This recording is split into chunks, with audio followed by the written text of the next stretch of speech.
Director Shin एक villa के deal के कॉन्ट्रैक्ट की बात कर रहे थे। विला के मालिक ने डायरेक्टर शिन से पूछा कि वो इस विला का इस्तेमाल किस लिए करने वाले थे। डायरेक्टर शिन ने उन्हें बताया कि वो इस विला का इस्तेमाल एक फिल्म की शूटिंग के लिए करने वाले थे और जैसे ही वो इन्वेस्टमेंट फाइनल कर लेते हैं वो विला के लिए कॉन्ट्रैक्ट साइन कर लेंगे। डायरेक्टर शिन इस बात से बहुत ज्यादा एक्साइटेड थे और वो ये सब बात जल्द से जल्द वूजिन को बताना चाहते थे। वो वूजिन के पास कॉल करने ही वाले थे मगर तभी उन्हें याद आया कि वो इस समय वूजिन के पास कॉल नहीं कर सकते थे क्योंकि उस दिन प्रोफाइलर ड्रामा की स्क्रिप्ट रीडिंग थी। दूसरी तरफ वूजिन प्रोफाइलर ड्रामा की स्क्रिप्ट रीडिंग की लोकेशन पे पहुंच गए थे और वो लोकेशन देख के हैरान थे क्योंकि वहां पे बहुत ज्यादा एक्सपेंसिव कार खड़ी थी और बहुत ज्यादा फेमस लोग भी घूम रहे थे। तभी वहां पे स्टाफ मेंबर ने आके वूजिन से पूछा कि क्या वूजिन प्रोफाइलर टीम का एक हिस्सा थे और अगर वूजिन प्रोफाइलर टीम का हिस्सा नहीं थे तो वो वहां से आगे नहीं जा सकते थे। तो वूजिन स्टाफ मेंबर को जवाब देने ही वाले थे कि तभी वहां पे हांग यूई आ गई थी और उन्होंने स्टाफ मेंबर को कहा कि वूजिन भी प्रोफाइलर ड्रामा की टीम का एक हिस्सा थे। स्टाफ मेंबर ने हांग यूई की बात सुनकर और कोई सवाल नहीं करा और वूजिन और हांग यूई को स्क्रिप्ट रीडिंग के लिए आगे जाने दिया। हांग यूई ने वूजिन को बताया कि असिस्टेंट मैनेजर पार्क का रोल करने कौन वाला था और वूजिन की एंट्री एक सरप्राइज होने वाली थी। हांग यूई ने वूजिन से यह भी पूछा कि क्या वूजिन को कुछ फर्क नहीं पड़ता था कि लोग उनके बारे में क्या सोच रहे थे क्योंकि वूजिन वहां पे कुछ ज्यादा ही कैजुअल क्लोथ्स में आ गए थे जो ज्यादा प्रोफेशनल नहीं लग रहे थे। वूजिन ने बताया कि वो नॉर्मल ही तैयार होके आए थे लेकिन हांग यूई बोली कि वो कुछ ज्यादा ही प्लेन ड्रेस होके आए थे और क्योंकि वूजिन अब एक बड़े ड्रामा में काम करने वाले थे तो वो इतनी प्लेन इमेज नहीं रख सकते थे। हांग यूई ने वूजिन को उनके साथ चलने के लिए कहा ताकि वो वूजिन का बेसिक मेकअप कर सके और इसके कुछ समय बाद हांग यूई और वूजिन स्क्रिप्ट रीडिंग के रूम में आ गए थे। वहां पहले से बहुत ज्यादा लोग घूम रहे थे जो अपनी रोल की सीट पे जाके बैठ रहे थे। हांग यूई ने वूजिन से कहा कि वो पहले से ज्यादा प्रेजेंटेबल लग रहे थे और वूजिन बस ये सोच के खुश हो रहे थे कि हांग यूई ने पर्सनली उनका मेकअप करा था। भले ही उनके चेहरे को देख के ऐसा लग रहा था कि वो बिल्कुल काम थे मगर वो माइंड के अंदर पूरा पैनिक कर रहे थे, खुद को ही मन कह रहे थे कि उन्हें शांत रहना है। कुछ लोग हांग यूई और वूजिन के पास आ गए थे और वो लोग आकर हांग यूई से सवाल करने लग गए थे और ये सब देख के ऐसा लग रहा था कि वूजिन उनके लिए बिल्कुल इनविजिबल थे। वूजिन मन ही मन अपने आप को शांत करने की कोशिश कर रहे थे लेकिन तभी वहां पे जुंगमिन की आवाज सुनी जो हांग यूई से बात कर रहे थे। वूजिन जुंगमिन को देख के हैरान हो गए थे और वो मन ही मन ये सोच रहे थे कि जुंगमिन की वाइब बाकी सब लोगों से बिल्कुल अलग थी। जुंगमिन ने हांग यूई से असिस्टेंट डायरेक्टर पार्क के रोल के एक्टर के बारे में पूछा कि हांग यूई को पता था कि क्या ये रोल कौन करने वाला था। हांग यूई ने जुंगमिन की बात पे बिल्कुल इनकार कर दिया और कहा कि उन्हें नहीं पता था कि ये रोल कौन एक्टर करने वाला था लेकिन मन ही मन हांग यूई ये सोच रही थी कि जुंगमिन जिस एक्टर के बारे में पूछ रहे थे वो उनके सामने ही खड़ा था। जुंगमिन ने वूजिन को नोटिस करा और उनसे पूछा कि क्या वो हांग यूई के मैनेजर थे और उनके लुक्स और फिजिक को कॉम्प्लीमेंट करते हुए बोला कि क्या वो सिर्फ एक मैनेजर ही थे। हांग यूई ने भी कॉम्प्लीमेंट करते हुए ये बात बोली कि क्यों ना वूजिन को भी एक एक्टर बना दिया जाए। जुंगमिन वूजिन के चेहरे के बिल्कुल पास आ गए थे और उनके चेहरे की तारीफ कर रहे थे और वूजिन से कह रहे थे कि क्यों ना वो एक्टिंग को एक बार ट्राई करे। जब जुंगमिन ने देखा कि वूजिन कुछ जवाब नहीं दे रहे थे तो उन्होंने हांग यूई से पूछा क्या वो नर्वस तो नहीं थे और इससे पहले जुंगमिन कुछ बोलते तभी उन्होंने देखा कि मानवो और राइडर पार्क रूम में आ गए थे। जुंगमिन ने वहां पे ये बात बिल्कुल नोटिस नहीं करी कि वूजिन उनके सवाल का जवाब देने वाले थे और वो भाग के मानवो और राइडर पार्क के पास चले गए थे।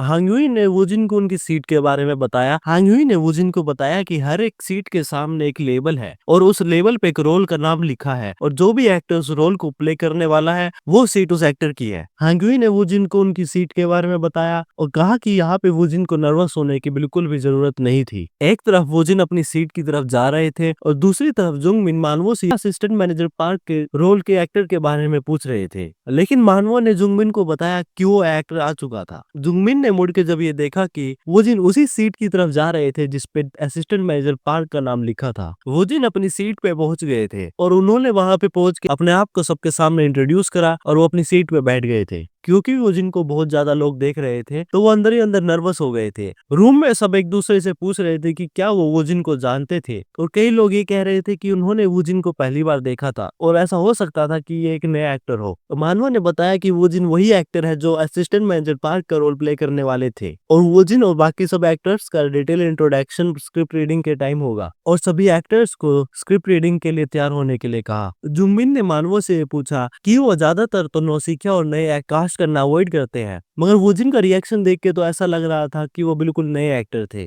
मानवो ने जुंगमिन को एक सिंपल जवाब ये दिया कि जैसे ही वो वूजिन की एक्टिंग खुद देखेंगे वो सब समझ जाएंगे। मानवो को पता था कि सभी लोगों के पास वूजिन के बारे में में बहुत ज्यादा सवाल थे और इन सवालों का जवाब देने का सबसे अच्छा तरीका यही था कि वो उन सब लोगों को वो जिनकी एक्टिंग दिखाए। स्क्रिप्ट रीडिंग शुरू हो गई थी और पहला सीन सुबह के समय का था। पुलिस ऑफिसर्स जंगल में घूम रहे थे और अपनी अपनी पोजीशंस ले रहे थे। प्रोफाइलर ड्रामा 2010 के समय का था और इसमें टोटल 4 एपिसोड्स थे और इन 4 एपिसोड में से असिस्टेंट मैनेजर पार्क का रोल पहले एपिसोड में एक बहुत मेजर कैरेक्टर था। पहले सीन में पहाड़ों में एक 50 साल के इंसान की डेड बॉडी मिलती है। वहाँ जुंगमिन जो प्रोफाइलर ड्रामा के मेन कैरेक्टर थे अपनी पहली लाइन बोलते हैं और इस ड्रामा में जुंगमिन का रोल एक जीनियस केयर फ्री पर्सन का था। इसके बाद हांगयुई अपनी लाइंस बोलती है। हांगयुई का रोल एक डिटेक्टिव का था। हांगयुई अपनी लाइन में ये बोलती है कि केयर फ्री जीनियस यहाँ पे क्यों आ गए थे और क्या इनके अलावा और कोई नहीं था। फिर जुंगमिन ने अपनी लाइन बोली कि नेशन में इतने ज्यादा प्रोफाइलर्स नहीं है और उन्होंने बॉडी के डेथ का टाइम पूछा और उनके पीछे एक और एक्टर खड़े थे जो कि एक पुलिस वाले का रोल प्ले कर रहे थे और उन्होंने डेथ का टाइम 12 घंटे पहले का बताया। वोजिन ने देखा कि भले ही यहाँ सिर्फ रीडिंग चल रही हो मगर एक्टर्स की एक्टिंग इंटेंसिटी बहुत ज्यादा थी। अगली लाइन 2 साइड कैरेक्टर्स की थी जिसमें से एक एक्टर ने पूछा कि फिंगर नेल्स पे लाल चीज क्या थी और दूसरे साइड एक्टर ने बताया कि वो नेल पॉलिश है। जब वोजिन ने ये सीन देखा तो उन्हें देख के ऐसा लगा कि ये सीन कुछ ज्यादा ही कैजुअली डिलीवर किया गया था और इन एक्टर्स को ये लाइन बोलते हुए इस बात पे और जोर देना चाहिए और थोड़ा डेस्परेट लगना चाहिए। तो ये इतना डल क्यों बोल रहे थे? क्योंकि वोजिन ने जब इन रोल्स का एक्सपीरियंस करा था तो उन्हें ऐसा ही फील हुआ था। तभी पीछे से मानवों ने भी यही बात कही कि साइड कैरेक्टर की लाइन की डिलीवरी कुछ ज्यादा ही फ्लैट थी और राइटर पार्क ने कहा कि एक्टर अपने रोल को अच्छे से एनालाइज करे क्योंकि दिखने में उनकी परफॉर्मेंस में बिल्कुल भी एनर्जी नहीं लग रही थी। जब वोजिन ने मानवों और राइटर पार्क की बात सुनी तो उनके मन का डाउट क्लियर हो गया था और यहाँ पे उन्हें यह बात भी पता चली कि क्योंकि उन्होंने ब्लैक स्क्रीन में सब रोल्स का एक्सपीरियंस करा था तो जैसे अभी सब एक्टर्स अपने रोल को प्ले कर रहे थे वोजिन उन सब एक्टर्स की परफॉर्मेंस को एवेल्युएट कर सकते थे। तो वोजिन को स्क्रिप्ट रीडिंग में और भी ज्यादा मजा आने लग गए थे। स्क्रिप्ट में अगली लाइन जुंगमिन की थी। उन्होंने बताया कि जिस मेथड से मर्डर हुआ था ऐसे ही सेम केसेस उन्होंने पहले देखे थे। डिटेक्टिव हांगयुई ने बताया कि 6 साल पहले 6 डेड बॉडीज मिली थी जिनका मर्डर का मेथड बिल्कुल सेम था मगर उन मर्डर के बाद कल्प्रिट के बारे में कुछ पता नहीं चला था। कल्प्रिट डिसअपियर हो गया था और ऐसा हो सकता था कि ये मर्डर भी सेम कल्प्रिट ने करा हो और 6 साल बाद वापस आ गया हो। मानव ने यहाँ पे ये सीन खत्म कर दिया था और अगले सीन का नाम था ए क्वाइट पार्क। मानव ने वोजिन को बताया कि इस सीन में असिस्टेंट मैनेजर पार्क की सोलो परफॉर्मेंस होगी और वोजिन को कहा कि उन्हें बहुत ज्यादा सीरियस एक्टिंग करने की जरूरत नहीं थी, वो अपनी एक्टिंग को थोड़ा मॉडरेट ही रखे। वोजिन ने मानव को जवाब दिया कि वो अपनी एक्टिंग को मॉडरेट ही रखेंगे मगर वोजिन को मॉडरेट एक्टिंग का मतलब नहीं पता था। वो सोच रहे थे कि क्या मॉडरेट एक्टिंग का मतलब ये था कि वो अपने एक्सप्रेशन को आधा कर दे। तो उन्होंने डिसाइड करा वो अपनी मूवमेंट्स को बिल्कुल कम से कम कर देंगे और सब कुछ अपने एक्सप्रेशन के थ्रू प्ले करेंगे। क्योंकि वोजिन ने असिस्टेंट मैनेजर पार्क का रोल ब्लैक स्क्रीन के अंदर कम से कम दर्जनों बार एक्सपीरियंस करा था तो वो अब धीरे धीरे असिस्टेंट मैनेजर पार्क के कैरेक्टर में आ रहे थे और वो अब असिस्टेंट मैनेजर पार्क बन गए थे।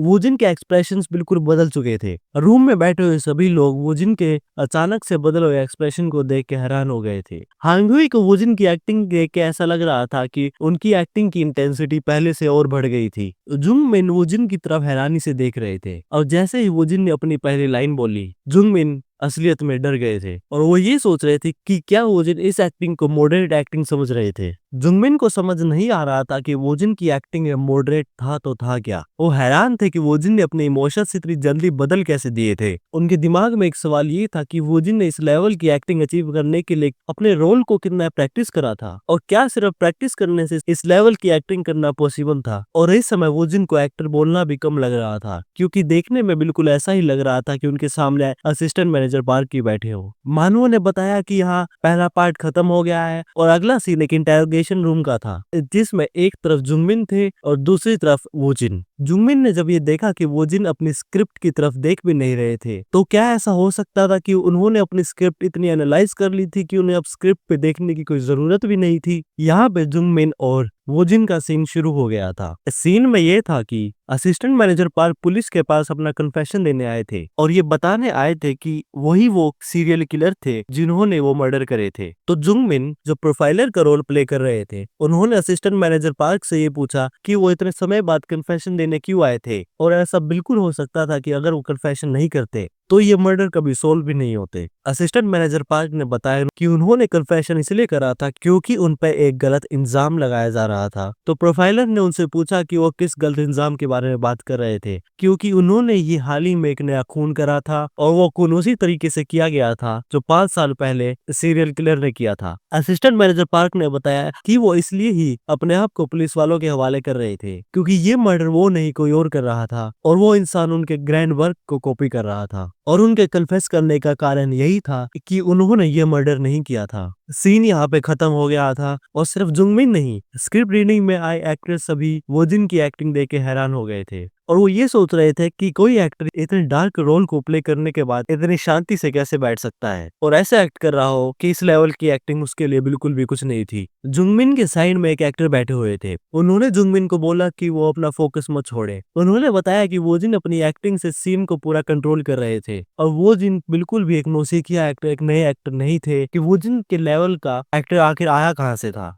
तो जुंगमिन भी अपना फोकस बिल्कुल मत छोड़े, क्योंकि जुंगमिन जो प्रोफाइलर ड्रामा में एक मेन कैरेक्टर का रोल प्ले कर रहे थे वो एक साइड कैरेक्टर के रोल से आउटशैडो हो जाएंगे। इसी तरह स्क्रिप्ट रीडिंग कुछ और घंटे चलने के बाद खत्म हो गई थी। मानू ने सभी को बताया कि एक आफ्टर पार्टी प्रिपेयर हो चुकी है, सभी लोग वहां पे एंजॉय कर सकते थे और अगर कोई रिलैक्स करना चाहता था तो वो अपने रूम में जा सकता था। स्क्रिप्ट रीडिंग खत्म होने के बाद सभी एक्टर्स वोजिन के बारे में ही बातें कर रहे थे, मगर वोजिन के दिमाग में एक ही बात चल रही थी कि उन्हें बहुत भूख लगी थी और उन्होंने डिसाइड कर लिया था कि वो आफ्टर पार्टी में पेट भर के खाना खाएंगे। वोजिन ने देखा कि सभी लोग धीरे धीरे वहां से जा रहे थे, तो क्या वो कुछ देर और बैठे या फिर अभी चले जाएं? तभी वोजिन के पीछे से वोजिन को किसी ने बुलाया। जब वोजिन ने पीछे मुड़ के देखा तो उन्हें मेकिंग टीम ने बुलाया था। मेकिंग टीम ड्रामा के बिहाइंड द सीन्स और एक्टर के इंटरव्यूज लेती है और ड्रामा के बनने के एक्सपीरियंस को रिकॉर्ड करती है और वो वोजिन का इंटरव्यू लेना चाहते थे, वोजिन से कुछ सवाल पूछना चाहते थे। वोजिन ने इंटरव्यू के लिए एग्री कर लिया था। इंटरव्यूअर ने वोजिन को बताया कि उन्हें वोजिन की एक्टिंग बहुत अच्छी लगी थी और उन्होंने सुना था कि असिस्टेंट मैनेजर पार्क का रोल प्ले करना बहुत चैलेंजिंग था। तो वोजिन ने इस रोल को कितना एक्सपीरियंस करा था और इस रोल पे कितनी प्रैक्टिस करी थी। जब वोजिन ने देखा कि इंटरव्यूअर एनालाइज प्रैक्टिस जैसे प्रोफेशनल वर्ड्स का इस्तेमाल कर रही है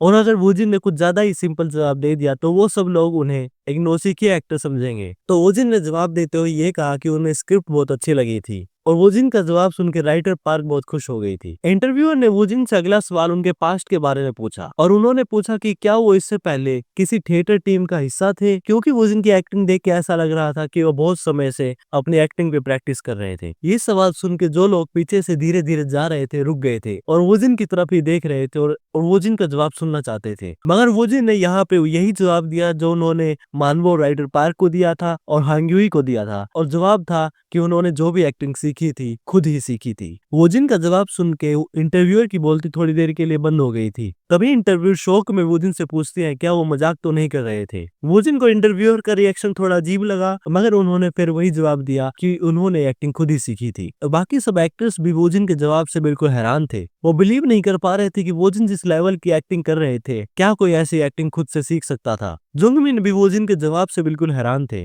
वोजिन ने नोटिस करा कि रूम की वाइब बिल्कुल बदल गई थी कि क्या उनका दिया हुआ जवाब कुछ ज्यादा ही एरोगेंस में था, क्योंकि वोजिन ने वहां पे कुछ भी झूठ नहीं बोला था। तो सभी एक्टर्स वहां वोजिन की तरफ देख रहे थे, तो वोजिन को वहां से जाना ही सही लगा और वोजिन वहां खड़े होके चले गए। कुछ एक्टर्स और मैनेजर्स ने वोजिन को रोकने की कोशिश करी। हांगुई ने जब ये देखा कि कुछ एक्टर्स और मैनेजर वोजिन के पीछे जा रहे थे तो वो समझ गई थी और एंटरटेनमेंट्स कंपनी वोजिन को हायर करना चाहती थी, वोजिन को एक कॉन्ट्रैक्ट देना चाहती थी। सीईओ चोई ने हांगुई से आगे पूछा कि क्या वोजिन ने सभी एक्टिंग खुद ही सीखी थी। हांगुई ने सीईओ चोई को बताया कि जो भी उन्होंने सुना था बिल्कुल सही सुना था और अगर उन्हें इस बात पे बिलीव नहीं हो रहा था तो वो खुद इंडस्ट्री में अपने कनेक्शंस के थ्रू वोजिन के बारे में और पता लगा सकते थे। और हांगुई ने बताया कि उन्हें ऐसा लग रहा था कि वोजिन एक्टिंग एज ए हॉबी ही करते हैं और उन्होंने सुपर एक्टर का ऑडिशन भी मजाक में दिया था। तो सीईओ चोई ने पूछा कि क्या ऐसा हो सकता है कि वोजिन फॉरेन से पढ़ के आए हो। हांगुई ने सीईओ चोई को बताया कि वो वोजिन के पास्ट के बारे में ज्यादा तो नहीं जानती थी, मगर क्योंकि उन्होंने वोजिन की एक्टिंग खुद देख ली थी तो अब वोजिन के बारे में उनके थॉट्स क्या थे। सीईओ चोई ने बताया कि पहले तो वोजिन एवरेज ही लग रहे थे, मगर जैसे ही उन्होंने उनकी एक्टिंग देखी अब बात कुछ अलग थी और उन्होंने वोजिन की लेवल वाली एक्टिंग करने वाला एक्टर आज तक नहीं देखा था। हांगुई ने सीईओ चोई को बताया कि बहुत सारी एंटरटेनमेंट्स कंपनी वोजिन को हायर करने की कोशिश करेंगी, और अभी भी जब वोजिन जा रहे थे उनके पीछे कई एंटरटेनमेंट कंपनी के मैनेजर्स वोजिन को अपना कार्ड दे रहे थे। और सीईओ चोई अगर ऐसे ही वहां खड़े रहे तो क्या सीईओ चोई वोजिन के साथ कॉन्ट्रैक्ट नहीं करना चाहते थे? सीईओ चोई ने कहा कि वो वोजिन जैसे एक्टर को छोड़ना नहीं चाहते थे और वो वोजिन को अपना ऑफर जरूर देंगे। स्क्रिप्ट रीडिंग के बाद आफ्टर पार्टी शुरू हो गई थी। जुंगमिन ने देखा कि वहां पे भी सभी लोग वोजिन के बारे में ही बातें कर रहे थे। जुंगमिन सोच रहे थे कि उन्होंने वोजिन के लेवल का एक्टर आज तक नहीं देखा था और उन्हें कुछ आइडिया नहीं था कि वोजिन की एक्टिंग की लिमिट थी कहाँ, और असिस्टेंट मैनेजर पार्क का रोल किसी भी एक्टर के लिए अपने करियर की एक हाईलाइट होता। जुंगमिन के पीछे बैठे हुए कुछ कुछ साइड एक्टर्स वोजिन की बुराई कर रहे थे और कह रहे थे क्या वोजिन इतने एरोगेंट थे कि क्या वो स्क्रिप्ट रीडिंग के बाद सबको आके ग्रीट भी नहीं कर सकते थे। जुंगमिन को ये बात बहुत बचकाना लगी और उन्होंने कहा कि आफ्टर पार्टी अटेंड करना सबके लिए जरूरी नहीं था, और अगर वो थक चुके हो तो वो इसे स्किप भी कर सकते थे। और क्योंकि वोजिन ने एक डार्क रोल को प्ले करा था और जिसके इमोशंस बहुत ज्यादा डीप थे, तो ऐसे रोल की एक्टिंग करने के बाद अपना माइंड क्लियर करने के लिए कुछ घंटे तो चाहिए ही होते हैं। तो दूसरे साइड एक्टर ने जुंगमिन की बात को सपोर्ट करते हुए कहा कि ऐसा बिल्कुल हो सकता था कि वोजिन ने स्क्रिप्ट रीडिंग से पहले कुछ मेडिटेशन करी हो और कुछ मेंटल एक्सरसाइजेस भी करी हो। जुंगमिन ने यह भी बताया कि भले ही वोजिन को स्क्रिप्ट रीडिंग के बाद देख के ऐसा लग रहा हो कि उन्होंने रोल से रिकवर कर लिया हो, मगर ऐसा बिल्कुल हो सकता था कि उनका माइंड अभी भी क्लियर नहीं था और इस समय दूसरों से बात करना उनके लिए थोड़ा मुश्किल हो सकता था। जुंगमिन ने एक बात और कही कि किसी भी एक्टर जिसने इस लेवल की एक्टिंग करी हो, वोजिन जैसे डार्क रोल को प्ले करा हो, तो वो समझ सकता होगा कि ऐसे रोल को प्ले करने के बाद इमोशनली रिकवर करना कितना मुश्किल हो सकता है। इससे पहले साइड एक्टर्स कुछ और बोलते, जुंगमिन ने मानवों से पूछा कि उन्हें वोजिन जैसा एक्टर मिला कहाँ से। मानवों ने जुंगमिन को बताया कि वो गिन भी नहीं सकते थे कि ये सवाल लोग उनसे कितनी बार पूछ चुके थे, और मानवों ने यह भी बताया कि वोजिन की एक्टिंग बहुत ऊपर लेवल की थी और उनके पास्ट के बारे में उन्हें कुछ ज्यादा नहीं पता था, तो ऐसा हो सकता था कि वोजिन फॉरेन से पढ़ के आए हो। मानवों ने नेशन में वोजिन के बारे में पता करने की कोशिश करी, मगर वोजिन के बारे में उन्हें ऐसा कुछ पता नहीं चला, तो फॉरेन ही एक ऑप्शन बचा था। जुंगमिन ने मानवों से पूछा क्या ऐसा हो सकता था कि वोजिन ने जब ये कहा कि उन्होंने एक्टिंग खुद ही सीखी थी, ये सब सच था। मानवों ने जुंगमिन को बताया कि ऐसा हो सकता था कि वोजिन ने जो भी एक्टिंग सीखी हो खुद ही सीखी हो और वोजिन का जन्म ही एक्टिंग करने के लिए हुआ हो। मानवों की बात सुनकर जुंगमिन खड़े हो गए थे। मानवों ने जुंगमिन से पूछा कि क्या वो अभी से जा रहे थे। जुंगमिन ने मानवों को बताया कि वो वहां पे खाली बैठ के और मजे करके टाइम खराब नहीं कर सकते थे और वो जाके अपने रोल को और एनालाइज करेंगे और अपने रोल पे और प्रैक्टिस करेंगे, और क्योंकि वो इस ड्रामा के मेन लीड थे तो वो अपने रोल को एक सपोर्टिंग रोल से आउटशैडो तो नहीं होने देंगे। जुंगमिन की बात सुन के बाकी सब एक्टर्स भी अपने रोल के ऊपर और प्रैक्टिस करने का डिसाइड कर लिया था। मानवों ने जब ये देखा कि वोजिन की वजह से बाकी सब एक्टर्स भी अपने रोल और स्क्रिप्ट को लेके और ज्यादा पैशनेट हो गए थे, तो उन्हें यकीन था इस सब से ड्रामा की क्वालिटी और बढ़ जाएगी। वोजिन के इस ड्रामा में होने से और क्या क्या नए चेंजेस होने वाले थे, और यहाँ पे वोजिन अपने रूम में सो रहे थे और पेट भर के खाना खाने के सपने देख रहे थे। क्योंकि वो दिन स्क्रिप्ट रीडिंग के बाद रेस्ट करने चले गए थे, तो उन्होंने आफ्टर पार्टी मिस कर दी थी और उन्हें कुछ भी अच्छा खाने को नहीं मिला था। इस बात से उनका मूड बहुत खराब था और दिखने में भी वूजिन थोड़े डिप्रेस लग रहे थे। जब हांगयू ने वूजिन को देखा तो उन्हें लगा कि वूजिन नॉर्मल से ज्यादा सीरियस लग रहे थे और उन्हें लगा कि ऐसा हो सकता है क्योंकि वूजिन ने असिस्टेंट मैनेजर पार्क का रोल प्ले करा था, तो अभी भी उनके इमोशन रिकवर नहीं हुए थे। हांगुई ने वूजिन से पूछा कि वो रहते कहाँ थे ताकि वो उन्हें घर छोड़ सके। वूजिन ने हांगुई का ऑफर खुशी खुशी एक्सेप्ट कर लिया था। वूजिन इस बात से बहुत खुश थे कि हांगुई उन्हें एस्कॉर्ट कर रही थी। जैसे ही वूजिन हांगुई की कार के अंदर बैठने वाले थे, उन्होंने देखा कि वहां पे कोई इंसान पहले से बैठा हुआ था और वो इंसान थे सीईओ चोई। सीईओ चोई ने वूजिन को ग्रीट करा और उनसे कहा कि वो उनसे कुछ बात करना चाहते थे। हांगुई ने वूजिन को बताया कि सीईओ चोई उनकी एंटरटेनमेंट कंपनी के सीईओ थे और तभी वूजिन को पता चला कि ये वही इंसान थे जिन्होंने डिटेक्टिव एजेंसी में इन्वेस्ट किया था। तो एक तरह से वूजिन के लिए ऐसा भी था कि जब तक वो डिटेक्टिव एजेंसी में काम कर रहे थे तो सीईओ चोई उनके बॉस भी थे। वूजिन को कुछ समझ नहीं आ रहा था कि आखिर हो क्या रहा था, मगर वो सीईओ चोई से बात करने के लिए मान गए थे। सीईओ चोई ने अपने आप को इंट्रोड्यूस करा और उन्होंने बताया कि वो बीडब्ल्यू एंटरटेनमेंट के मालिक, और उन्होंने एक्साइटेड होते हुए ये भी बताया कि क्योंकि उन्होंने डिटेक्टिव एजेंसी में इन्वेस्ट किया था तो वो वूजिन की एक्टिंग देखने के लिए लिए बहुत ज्यादा एक्साइटेड भी थे। यूजिन को ये बात सुनकर ऐसा लगा कि सीईओ चोई उनसे डिटेक्टिव एजेंसी के बारे में बात करना चाहते थे, मगर ऐसा कुछ नहीं था। सीईओ चोई ने वोजिन को पॉइंट पे आके सीधा ये कहा कि उन्हें पता है कि वोजिन अभी किसी एजेंसी के साथ काम नहीं कर रहे हैं और वो पर्सनली वोजिन के साथ कॉन्ट्रैक्ट साइन करना चाहते हैं। वोजिन ये बात सुन के थोड़े हैरान हो गए थे, मगर सीईओ चोई ने बात आगे बढ़ाते हुए बताया कि फिलहाल तो उनकी कंपनी थोड़ी छोटी थी, मगर फिलहाल उनकी कंपनी में जो एक्टर्स काम करते थे वो सारे टॉप लिस्टेड एक्टर थे। सीईओ चोई ने इस सब के साथ वोजिन को ये भी बताया कि इस इंडस्ट्री में एक एक्टर को अपनी पहली एजेंसी चूज करना एक बहुत बड़ा डिसीजन है, क्योंकि इसी से एक एक्टर को इस इंडस्ट्री में फ्यूचर में अपनी एक पोजीशन मिलती है और एक ही छोटी गलती से एक एक्टर का करियर खत्म भी हो सकता है। वोजिन सीईओ चोई की बात समझ गए थे और क्योंकि वो अपना कॉन्सेप्ट इस्तेमाल कर रहे थे तो उन्होंने वहां बिल्कुल सीधा जवाब दिया और कहा कि सीईओ चोई जो भी कह रहे हैं सही कह रहे हैं और उन्हें इसी इंडस्ट्री की ये बात बहुत पसंद है। सीईओ चोई वोजिन की बात से हैरान हो गए थे, क्योंकि सीईओ चोई वोजिन को इंडस्ट्री के डेंजर्स के बारे में बता रहे थे, मगर वोजिन का जवाब सुन के ऐसा लग रहा था कि वोजिन को इस इंडस्ट्री के बारे में सब कुछ पहले से ही पता था। जब सीईओ चोई ने देखा कि वोजिन का माइंड बिल्कुल फोकस था, जो कि उन्होंने किसी भी नए एक्टर में आज तक कभी नहीं देखा था, तो वो पूरी कोशिश करने वाले थे कि वो वोजिन के साथ कॉन्ट्रैक्ट जरूर साइन करे। तो सीईओ चोई ने वोजिन को ऑफर करा कि अगर वोजिन उनके साथ कॉन्ट्रैक्ट साइन करते हैं तो वो वोजिन को काम करने की कंप्लीट फ्रीडम देंगे और वोजिन जो भी चाहे वो प्रोजेक्ट चूज कर सकते थे। और उन्होंने वोजिन से पूछा कि क्या उन्हें और भी बिजनेस कार्ड्स मिल चुके थे। क्यूजिन ने बताया कि स्क्रिप्ट रीडिंग खत्म होते ही उन्हें बहुत बिजनेस कार्ड्स मिल चुके थे। सीईओ चोई ने वोजिन से पूछा कि क्या किसी एंटरटेनमेंट कंपनी के मैनेजर ने वोजिन से डाउन पेमेंट की बात अब तक करी थी, और अगर वोजिन को इस सवाल थोड़ा अनकंफर्टेबल लग रहा था तो उन्हें इस सवाल के जवाब देने की जरूरत नहीं थी। वोजिन को ध्यान आया कि उनकी किसी भी मैनेजर के साथ डाउन पेमेंट को लेकर कोई भी बात नहीं हुई थी, मगर काफी मैनेजर्स ने उनसे बहुत कंडीशंस की बात करी थी। तो उन्होंने सीईओ चोई को भी यही जवाब दिया कि उन्हें कुछ कंडीशंस दी गई थी। सीईओ चोई ने वोजिन को बताया कि उन्हें जो भी कंडीशंस मिली थी वो भी वोजिन को सेम कंडीशंस देंगे और वो चाहते थे कि वोजिन से वो और डिटेल में सब के बारे में बात कर सके। वोजिन को अंदर से लग रहा था कि बात आगे निकलती जा रही थी, लेकिन मगर अब उन्होंने थोड़ा भी हेजिटेशन करी तो उनका कॉन्सेप्ट, उनका एक्ट फेल हो जाएगा। तो उन्होंने फिर एक सिंपल और सीरियस जवाब दिया कि वो सीईओ चोई के ऑफर के बारे में सोचेंगे और उनको कॉन्टेक्ट करेंगे। कुछ देर बाद वोजिन घर पहुंच गए थे। भले ही आज उन्हें बहुत एजेंसी से ऑफर मिले हो, मगर ये समय उनके लिए ये सोचने का नहीं था, क्योंकि डिटेक्टिव एजेंसी की शूटिंग शुरू ही होने वाली थी। तो वो डिटेक्टिव एजेंसी की स्क्रिप्ट को फिर एक्सपीरियंस करना चाहते थे, तो वो स्क्रिप्ट का इस्तेमाल करके ब्लैक स्क्रीन के अंदर चले गए थे। जब वो जिन ब्लैक स्क्रीन के अंदर गए तो वो प्रोफाइलर की स्क्रिप्ट का ग्रेड देख के हैरान हो गए थे, क्योंकि प्रोफाइलर की स्क्रिप्ट का ग्रेड अब बढ़ चुका था और उसका ग्रेड एस हो गया था और वो अब तक का सबसे बड़ा ग्रेड था। वो जिन बढ़ा हुआ ग्रेड देख के थोड़ा हैरान हो गए थे, क्योंकि जब उन्होंने आखिरी बार प्रोफाइलर का ग्रेड चेक करा था तो वो A+ था, मगर वो अब एस हो चुका था। तो वोजिन को लगा कि स्क्रिप्ट के साथ कुछ ऐसा हुआ होगा जिसके बारे में वो अभी तक अनजान थे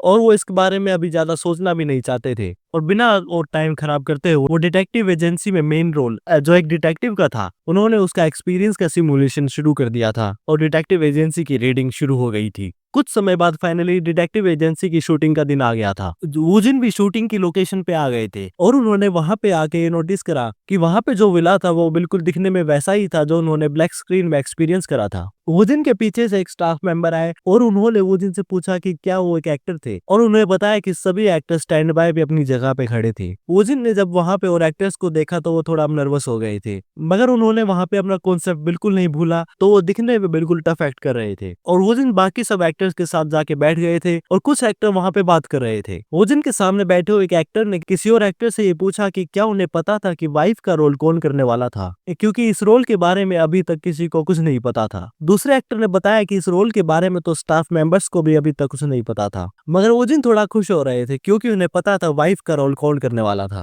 तभी दूसरे एक्टर ने बाकी सब एक्टर्स को ये बात बताई कि डिटेक्टिव एजेंसी के मेन लीड के लिए जो एक्टर हायर किया गया था वो एक अनजान एक्टर था, एक नया एक्टर था। एक्टर्स के बीच में बात शुरू हो गई थी। कोई ये बता रहा था कि डायरेक्टर शिन एक फेमस डायरेक्टर थे और क्योंकि वो ये शॉर्ट फिल्म फेस्टिवल में देने वाले थे तो वो ऐसे ही किसी अनजान एक्टर को तो हायर नहीं करेंगे और ज्यादातर मेन लीड के लिए एक फेमस एक्टर को हायर किया जाता है। एक्टर ने कहा कि ऐसा हो सकता है कि इन्वेस्टर्स या प्रोडक्शन कंपनी डायरेक्टर पे अपनी कंडीशंस लगा रही हो। वोजिन ये सब बात सुन के थोड़ा हैरान थे, क्योंकि ना ही उन्होंने कोई कंडीशंस रखी थी और ना ही वो कोई फेमस एक्टर थे। और क्योंकि वो जिन ये सब वहाँ बैठे खुद सुन रहे थे, उन्हें ये बात खुद के लिए बहुत डिसरिस्पेक्टफुल लगी, मगर क्योंकि वहाँ वो अपना कॉन्सेप्ट यूज कर रहे थे तो उन्होंने डिसाइड कर लिया था कि वो इन सब बातों को बिल्कुल इग्नोर करेंगे। डायरेक्टर शिन वहाँ आ गए थे और उन्होंने बताया कि वो शूटिंग शुरू करने वाले थे और उन्होंने बाकी सब एक्टर्स को भी बताया कि मेन एक्टर भी यहाँ आ गए थे। जब वोजिन ने डायरेक्टर शिन को उठ के ग्रीट करा तो वोजिन के पास बैठे बाकी एक्टर थोड़ा हैरान हो गए थे, और क्योंकि उन्हें नहीं पता था उनके पास बैठा एक्टर ही मेन एक्टर था और वो मेन एक्टर के बारे में ऐसे बात कर रहे थे, तो उन्हें नहीं पता था वो इस सिचुएशन में क्या करे, और उन्हें ऐसा लग रहा था कि वोजिन शक्ल से थोड़ा गुस्सा भी लग रहे थे। मगर वोजिन ने पास बैठे एक्टर्स को देख के सिर्फ एक ही बात बोली कि वो किसी भी एजेंसी के साथ नहीं थे। वोजिन ने ऐसा इसलिए कहा क्योंकि वो क्लियर करना चाहते थे कि उनका रोल का सिलेक्शन किसी भी कनेक्शन के थ्रू नहीं हुआ था। मगर बाकी सब एक्टर्स को वोजिन की ये बात एक वार्निंग लगी, तो वो सब वोजिन से माफी मांग रहे थे। डायरेक्टर शिन ने वोजिन से सिचुएशन के बारे में पूछा तो वोजिन ने बताया कि ऐसा कुछ खास नहीं हुआ था, ये सब एक मिसअंडरस्टैंडिंग थी। तभी पीछे से हांग यूई आ गई थी और उन्होंने वोजिन से आके पूछा कि वो किस मिसअंडरस्टैंडिंग के बारे में बात कर रहे थे। हांग यूई को वहां पे देख के बाकी सब एक्टर्स और सारे स्टाफ मेंबर हैरान हो गए थे। डायरेक्टर शिन ने हांग यूई को वहां सबसे इंट्रोड्यूस कराया और बताया कि हांग यूई ही डिटेक्टिव एजेंसी में वाइफ का रोल प्ले करने वाली थी। हांग यूई ने वोजिन को मजाक करते हुए बोला कि उनकी मुलाकात वोजिन से बढ़ती ही जा रही थी, और ये बात सुनकर बाकी सब एक्टर्स और स्टाफ मेंबर थोड़ा हैरान हो गए थे कि हांग यूई जो कि एक टॉप एक्टर है ये बात वोजिन से कैसे कह रही थी। डायरेक्टर शिन ने स्टाफ मेंबर और बाकी सब एक्टर्स को बताया कि हांग यूई डिटेक्टिव एजेंसी में काम कर रही है, ये वो किसी और को नहीं बता सकते थे, और डिटेक्टिव एजेंसी की शूटिंग 5 दिन तक चलने वाली थी और पहले सीन की तैयारी पूरी हो चुकी थी तो शूटिंग 10 मिनट में शुरू होने वाली थी। डायरेक्टर शिन ने वोजिन को उनके मेकअप आर्टिस्ट से मिलवाया और पहले सीन के बारे में बताया जिसमें वोजिन विला के अंदर जाने वाले थे। वोजिन अंदर से और नर्वस होते जा रहे थे, वो अभी तक बिलीव नहीं कर पा रहे थे कि वो एक फिल्म की शूटिंग करने वाले थे, और सबसे बड़ी बात तो ये थी कि वो एक लीड एक्टर थे। वोजिन मन ही मन अपने आप को फोकस करने की कोशिश कर रहे थे, मगर तभी पीछे से हांग यूई आ गई थी। हांग यूई ने वोजिन से आके पूछा कि क्या अभी तक उन्होंने एजेंसी के बारे में कुछ डिसाइड करा। वोजिन ने हांग यूई को बताया कि वो डिटेक्टिव एजेंसी की शूटिंग कंप्लीट होने के बाद एजेंसी ज्वाइन करने के बारे में सोचेंगे। हांग यूई ने वोजिन से पूछा कि क्या कोई एजेंसी ज्वाइन करने के लिए उनकी कोई कंडीशंस थी। वोजिन ने बताया कि अभी तक उन्होंने कोई भी कंडीशंस नहीं सोची थी। हांग यूई ने वोजिन को एडवाइस देते हुए बताया कि एक्टर्स भी एक प्रोडक्ट की तरह ही होते हैं, जब भी वो किसी एजेंसी के साथ कोई कॉन्ट्रैक्ट साइन कर रहे हो तो एक एक्टर को अपनी खुद की कीमत पता होनी चाहिए। इससे पहले वोजिन हांग यूई से ये पूछते कि वो अपनी कीमत पता कैसे करे। हांग यूई वोजिन को शूटिंग के लिए गुड लक बोल के चली गई थी और अब पहला सीन शुरू हो गया था। वोजिन विला के बाहर डिटेक्टिव की कॉस्ट्यूम में डिटेक्टिव के रोल में खड़े हुए थे और उन्होंने ब्लैक स्क्रीन के अंदर डिटेक्टिव के रोल में जो भी एक्सपीरियंस करा था वो सब वो याद कर रहे थे और अपने कैरेक्टर में आ गए थे। जब डायरेक्टर शिन ने देखा कि वोजिन ने अपनी वाइब बिल्कुल बदल दी थी और वो हैरान थे वोजिन ने इतनी जल्दी अपना कैरेक्टर बदल कैसे लिया था। डायरेक्टर शिन ने पहले सीन को स्टार्ट करने के लिए एक्शन बोल दिया था। वोजिन धीरे धीरे विला की तरफ बढ़ रहे थे और कुछ कदम आगे चलने के बाद वो अचानक से नीचे गिर गए। ये देखकर डायरेक्टर शिन ने बताया कि क्या वोजिन ने अपना रोल इतना एनालाइज कर लिया था कि वोजिन के हाव भाव उनकी मूवमेंट भी डिटेक्टिव जैसी हो गई थी। डायरेक्टर शिन की बात सुनकर हांग यूई को भी यह बात ध्यान आई। जब उन्होंने डिटेक्टिव का रोल पढ़ा था तो डिटेक्टिव के किरदार के बारे में बात लिखी हुई थी कि ये किरदार थोड़ा क्लमजी है। पीछे खड़े हुए स्टाफ मेंबर और एक्टर भी यही बात कर रहे थे कि वोजिन को देख के ऐसा ही लग रहा था कि वो कम्प्लीटली डिटेक्टिव के रोल में आ चुके थे, और बाकी सभी वोजिन की एक्टिंग की तारीफ कर रहे थे कि सिर्फ वोजिन स्क्रिप्ट में इम्प्रोवाइजेशन करके स्क्रिप्ट को अच्छा बना रहे थे, साथ ही साथ अपने इंट्यूशन से वोजिन कैरेक्टर की पर्सनैलिटी भी अच्छी कर रहे थे। दूसरी तरफ वोजिन वहां खड़े होते हैं और हमें पता चलता है कि वोजिन एक्टिंग नहीं कर रहे थे, वो गलती से नीचे गिर गए थे।